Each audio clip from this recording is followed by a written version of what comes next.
शुरुआत इस वक्त की बड़ी खबर से। केंद्र सरकार ने आज बुलाई सर्वदलीय बैठक। मिडल ईस्ट जंग पर आज होगी सर्वदलीय बैठक। शाम 5 बजे संसद भवन में ये मीटिंग है। आपको बता दें कि अब तमाम दिग्गज इसमें मौजूद रहेंगे। खुद गृह मंत्री अमित शाह बैठक की अध्यक्षता करेंगे। एस जयशंकर समेत 5 से 6 मंत्री शामिल होंगे। विदेश सचिव हालात की जानकारी देंगे और फिलहाल क्या कुछ स्थिति बनी है इसको लेकर भी चर्चा की जाएगी। तो सर्वदलीय बैठक शाम 5 बजे बेहद खास ये पूरी मीटिंग मानी जा रही है। आगे सरकार की क्या रणनीति होने वाली है इसको लेकर भी बातचीत होगी और लगातार मिडल ईस्ट में बदलते हालात और तनावपूर्ण स्थिति को देखते हुए ये सर्वदलीय बैठक बुलाई गई है, जिसमें तमाम दिग्गज भी मौजूद रहने वाले हैं। विपक्ष के नेता भी इसमें मौजूद रहेंगे और केंद्र सरकार की आगे क्या रणनीति होगी, किस तरीके से इस संकट से हटना है, हिंदुस्तान के लिए क्या चुनौतियां हैं, कई ऐसे मुद्दे रहेंगे जिसको लेकर बातचीत होगी। साथ ही केंद्र सरकार ने आज जो सर्वदलीय बैठक बुलाई है और कैसे यहाँ पर पश्चिम एशिया संकट पर महामंथन किया जाएगा, उससे कैसे निपटना है, हिंदुस्तान का क्या स्टैंड होना चाहिए, इसको लेकर भी मंथन होगा। तो एक तरफ मिडल ईस्ट में लगातार तनाव स्थिति बनी हुई है, दूसरी तरफ आज ये खास तौर पर बैठक बुलाई गई है और इस बैठक के कई मायने भी निकाले जा रहे हैं। एकजुटता का संदेश देने की भी कोशिश है सरकार की।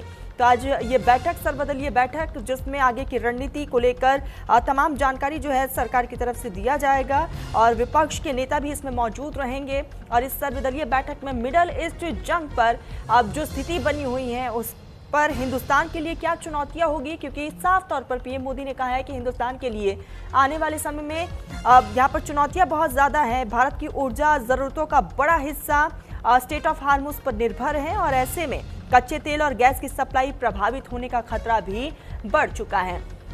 खासतौर पर ये सर्वदलीय बैठक और इस बैठक के जरिए सरकार की अपनी रणनीति क्या होने वाली है ये विपक्ष के सामने रखा जाएगा। अब तक इस पूरे मामले में सरकार की तरफ से क्या कुछ ठोस कदम उठाए गए हैं इसको लेकर भी विपक्ष को तमाम जानकारी एस जयशंकर की तरफ से दिया जाएगा। तो पश्चिम एशिया में चल रहे संकट और युद्ध के हालात को लेकर सरकार अब पूरी तरीके से सतर्क नजर आ रही है।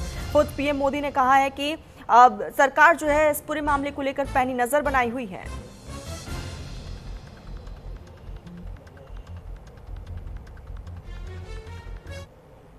पश्चिम एशिया का संकट का प्रभाव पूरी दुनिया पे है, लेकिन भारत में आज कोई उसके लिए जिम्मेदारी नहीं है। फिर भी अगर भारत के प्रधानमंत्री कह रहे हैं और सफलता देखिए कि एक संकट यूक्रेन रूस का आया, उस समय भी हमने सस्ता तेल लिया क्रूड ऑयल रसिया से।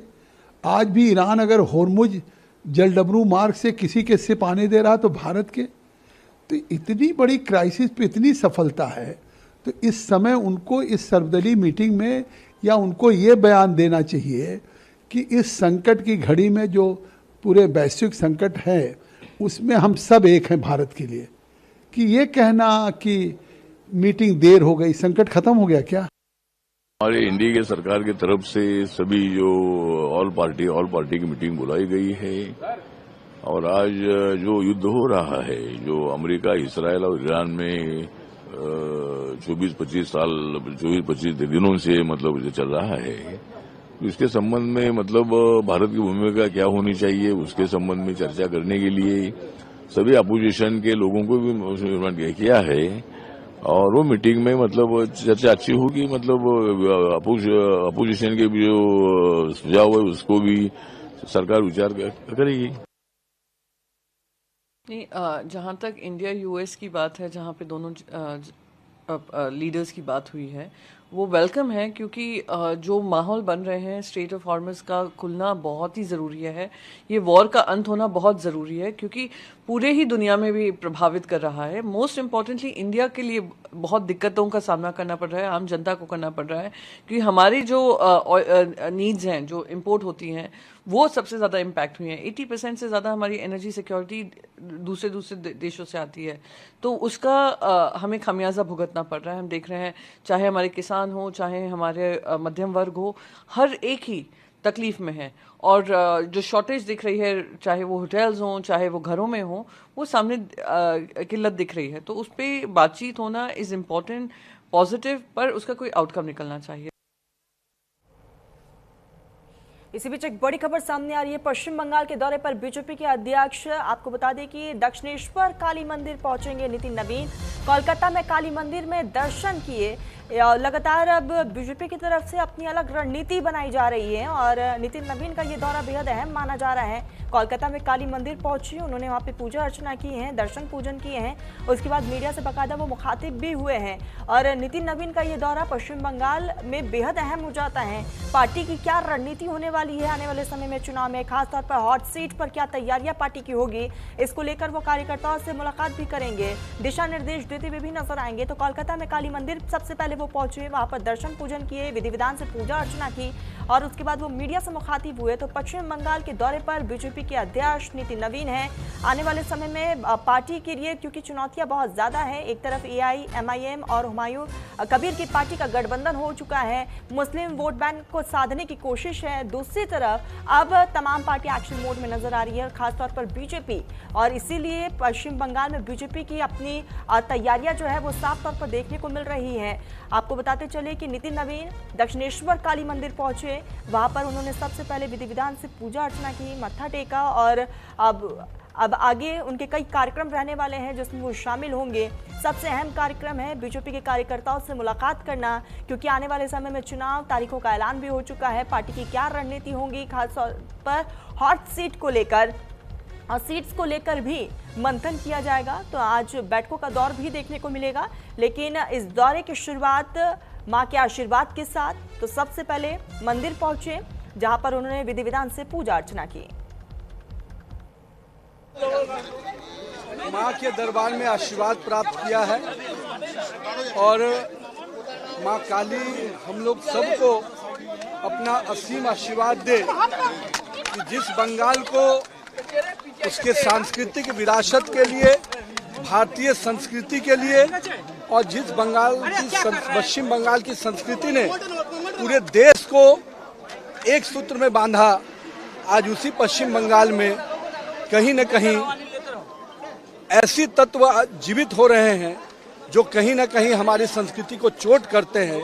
आज हमारे यहाँ नमाज पढ़ने का इजाजत मिलता है, पर माँ की पूजा करने के लिए पंडाल का अनुमति हाईकोर्ट से लाना पड़ता है। ये दुर्भाग्य है और माँ का आशीर्वाद मिलेगा तो निश्चित रूप से हम सभी निश्चित रूप से एक सोनार बंगाल, अपना पश्चिम बंगाल को विकसित बंगाल बनाने का आशीर्वाद माँ से मांगा है।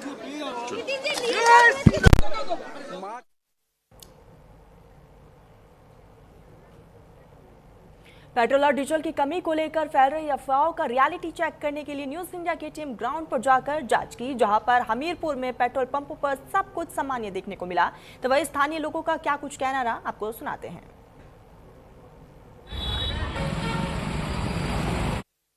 मिल रहा है जैसे पहले मिल रहा था। उनका भी कहना है कि नए कस्टमर ना जोड़ो, जो सप्लाई आपको हम दे रहे थे वो सप्लाई देते रहेंगे। ज़्यादा अपना मतलब माल को ज़्यादा ना उठाओ, उतना ही उठाओ जितनी ज़रूरत हो आपको, और स्टॉक करने की कोई ज़रूरत नहीं। अभी तक तो कोई बढ़ोतरी वाली कोई बात नहीं, ना अभी कोई शॉर्टेज की कोई बात है, माल रेगुलर मिल रहा है। हमीरपुर में डीजल पेट्रोल का पर्याप्त स्टॉक है, सारे पेट्रोल पंप फंक्शनिंग कर रहे हैं, सारे खुले हैं, कहीं कोई लाइन नहीं लगी है। किसी भी जनता को डीजल पेट्रोल को स्टॉक को लेकर परेशान होने की जरूरत नहीं है, पर्याप्त सप्लाई है, 24 घंटे पंप खुले हुए हैं, कहीं किसी कोई समस्या पैनिक होने कोई आवश्यकता नहीं है। नहीं, डीजल पेट्रोल के कहीं कोई समस्या कुछ नहीं है, ना कमी है, ना कोई आशंका है। पब्लिक से हमारा अनुरोध है किसी प्रकार कोई पैनिक ना हो, अफवाह से प्रभावित या भ्रमित ना हो। देश भर में पेट्रोल और डीजल की बढ़ती दामों को लेकर अफवाहें जो फैलाई जा रही हैं, उसकी रियलिटी चेक के लिए न्यूज इंडिया की टीम हमीरपुर जनपद पहुंची है। वहीं मैं इस टाइम लक्ष्मी पार्क के पेट्रोल पंप में मौजूद हूं, जहां पे आप मेरे पीछे देख सकते हैं, ये पेट्रोल पंप है जहां पे ऐसी कोई अफवाहों का असर होता दिखाई नहीं दे रहा है। यहाँ पे जो विक्रेता है, जो कर्मचारी हैं, वो यहाँ पे लगातार पेट्रोल दे रहे हैं। आइए इनसे जानते हैं, क्या रोज की तरीके यहाँ पेट्रोल दिए? रोज के तरीके से। हमारे साथ यहाँ जो ग्राहक है उनसे बात करते हैं। क्या नाम है आपका? सतीश कुमार। जो पेट्रोल है वो डेली तरीके मिल रहा है? हाँ, डेली तरीके मिल रहा है।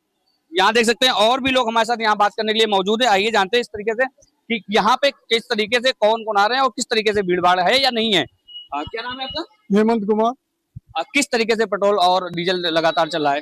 डीजल पेट्रोल की कोई क्राइसिस नहीं है, खाली र्यूमर उड़ाई जा रही है, उसकी वजह से हमारे यहाँ न कोई भीड़ लग रही है। जो आम आदमी आ रहा है उसको हम सामान्य रूप से तेल दे रहे हैं, तेल में कहीं कोई कम नहीं हो रहा है मार्केट में। ये हमारे साथ यहाँ पेट्रोल पंप के जो मुनीम है वो थे हमारे साथ में, और यहाँ पे कुछ लोग और भी हैं बात करने के लिए। क्या नाम है आपका? सुमित। किस तरीके से पेट्रोल लेने में आपको कोई दिक्कत तो नहीं पड़ रही है? नहीं, डेली के तरीके मिल रहा है। हमारे साथ और भी यहाँ पे कुछ लोग हैं बात करने के लिए, आइए जानकारी लेते हैं किस तरीके से। यहाँ पे कुछ लोग और भी हैं और बात करने के लिए, आइए जानते हैं किस तरीके से आपके यहाँ भीड़ भाड़ पेट्रोल को लेकर? भीड़ भाड़ तो विशेष नहीं है। डेली तरीके उतना ही चल रहा है? नहीं, डेली तरीके नहीं चल रहा, थोड़ा बहुत है भीड़। हमारे साथ में कुछ और लोग भी यहाँ बात करने के लिए मौजूद हैं, आइए जानते हैं इनसे किस तरीके से यहाँ पे लोग पेट्रोल है वो लगातार दे रहे हैं, और उसके बाद में यहाँ जो संचालक है वो लगातार कर्मचारी हैं हमारे साथ बात करने के। क्या नाम है आपका? अंकित द्विवेदी। किस तरीके से आप सुबह से पेट्रोल कोई बढ़ोतरी हुई है या जो लेने वाले हैं उनकी कमी हो रही है इस तरीके से? न लेने वाली कमी हो रही है, न बढ़ोतरी हो रही है। हमारे साथ कुछ और भी लोग हैं। क्या नाम है आपका? मान सिंह। पेट्रोल लेने में कोई समस्या आ रही है आपको? नहीं, कोई समस्या। तो यहाँ अभी कोई भी ऐसी जो अफवाहें फैलाई जा रही है जनरल, तो वहाँ ऐसी कोई अफवाहें नहीं मिल रही है, देखने को मिल पा रही हैं। हमीरपुर से सीलू साथ, न्यूज इंडिया। तो एक तरफ महायुद्ध जो है वो जारी है, दूसरी तरफ लगातार लोगों में कई जगहों पर पैनिक सिचुएशन जो है वो देखने को मिला पेट्रोल और डीजल को लेकर। लेकिन हमीरपुर की जो तस्वीरें हैं वो सामने आई, ग्राउंड जीरो से वो तमाम तस्वीरें दिखाया आपको और सुनाया भी कि लोगों का क्या कुछ कहना रहा। फिलहाल पैनिक जैसा कुछ भी नहीं है और सामान्य रूप से पेट्रोल और डीजल लोगों तक पहुँचाया जा रहा है। इसी बीच एक बड़ी खबर, केंद्र सरकार का अहम फैसला, नया डिस्ट्रीब्यूशन ऑर्डर 2026 लागू। सस्ती ऊर्जा को बढ़ावा देना उद्देश्य है। प्राकृतिक गैस इंफ्रास्ट्रक्चर को मिलेगी इससे मजबूती। गैस पाइपलाइन प्रोजेक्ट्स पर तेजी से काम करने का निर्देश भी दे दिया गया है।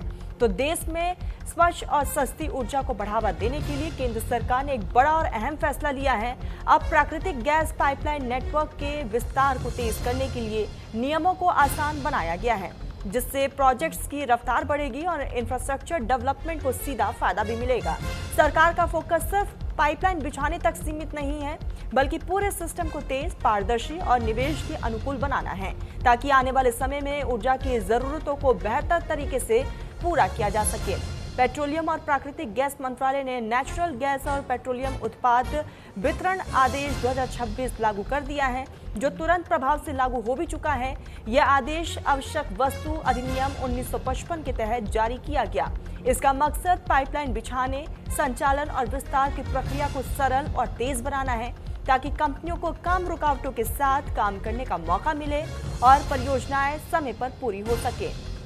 नए नियमों के तहत पाइपलाइन प्रोजेक्ट्स के लिए सभी जरूरी अनुमतियों के लिए यहां पर एक तय समय सीमा रखी जाएगी। इसका मतलब यह है कि अब कंपनियों को महीनों तक मंजूरी का इंतजार नहीं करना पड़ेगा। अगर तय समय के भीतर अनुमति नहीं दी जाती है तो उसे स्वतः स्वीकृत यानी कि डीमेट अप्रूवल माना जाएगा, जिससे प्रोजेक्ट्स के अटकने की समस्या काफी हद तक खत्म हो जाएगी और निवेशकों का भरोसा भी बढ़ेगा। तो सरकार की तरफ से ये बड़ा कदम उठाया गया है। नया डिस्ट्रीब्यूशन ऑर्डर 2026 को लागू कर दिया गया है। सस्ती ऊर्जा को बढ़ावा देने के उद्देश्य से सरकार ने यह अहम कदम उठाया।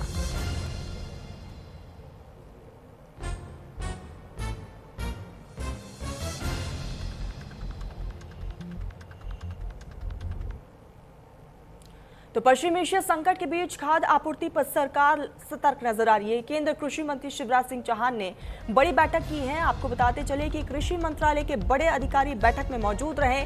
खाद्य और गैस आपूर्ति पर चर्चा की गई है। कैसे आने वाले समय में स्टॉक्स को लेकर और कृषि क्षेत्र में किसी तरह का कोई बदलाव ना हो, इसको लेकर भी मंथन किया गया। तो कृषि मंत्री शिवराज सिंह चौहान की अध्यक्षता में ये बैठक हुई है, जिसमें तमाम अधिकारी मौजूद रहे। खाद्य और गैस आपूर्ति पर चर्चा की गई है। अब लोगों तक अब ठीक से सुचारू रूप से गैस का सप्लाई हो पाए, किसानों तक खाद पहुंचाया जा सके, इन तमाम मुद्दों को लेकर बातचीत हुई। और साथ ही कृषि मंत्री शिवराज सिंह चौहान ने अधिकारियों से रिपोर्ट भी मांगा है कि स्टॉक अभी फिलहाल कितना बचा हुआ है, स्टॉक में किस तरीके से आने वाले समय में तब्दीलियां की जा सकती हैं। तो कई पहलुओं को लेकर मंथन किया गया। तो केंद्रीय कृषि मंत्री शिवराज सिंह चौहान ने ये बड़ी बैठक बुलाई।